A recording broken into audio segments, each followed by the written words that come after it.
बिस्मिल्लाहिर्रहमानिर्रहीम। अस्सलाम वालेकुम दोस्तों, उम्मीद करता हूँ आप बिल्कुल ठीक ठाक होंगे। दोस्तों आज है 15 सितंबर सन 2022 और दिन है जुमेरात का। दोस्तों आप जो खारजियों के पासपोर्ट के ऊपर वीज़ा लगता है उसके हवाले से कहा गया है कि मुस्तकबिल में वो आने वाले वक्त में यानी हो सकता है कल से या फिर कुछ दिनों से कुछ महीनों से वो पासपोर्ट के ऊपर जो वीज़ा है वो स्टैंप नहीं होगा, पासपोर्ट के ऊपर वीज़ा लगाने की ज़रूरत नहीं होगी।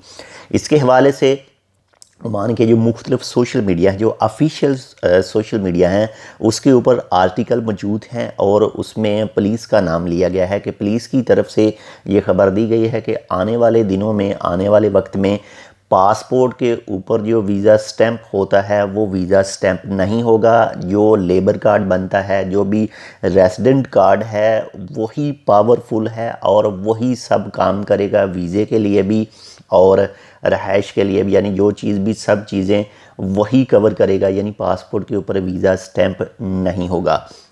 बाकी मज़ीद इसमें जैसे कोई अपडेट आती है, मज़ीद इसमें जैसे ही कोई वजाहत आती है तो वो भी इंशाल्लाह आपके साथ शेयर करेंगे।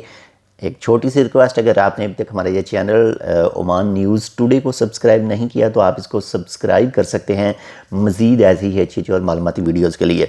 अगर आप नया वीज़ा लेते हैं, न्यू वीज़ा है आपके पास, तो जैसे ही आप मस्कत एयरपोर्ट पर पहुंचते हैं, मस्कत इंटरनेशनल एयरपोर्ट पर आते हैं या फिर सलाला एयरपोर्ट पर आते हैं, यानी ओमान के अंदर आप एंट्री करते हैं, तो उस एंट्री के पॉइंट पर आपके पासपोर्ट पर आपको वीज़ा भी स्टैंप करके दिया जाता है।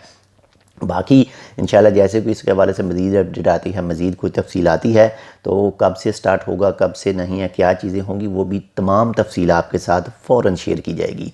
तो इंशाल्लाह मिलते हैं आपसे। आप अपना भी ख्याल रखिएगा और आपके जो साथ अटैच हैं उनका भी ख्याल ज़रूर रखिएगा। अल्लाह हाफ़िज़।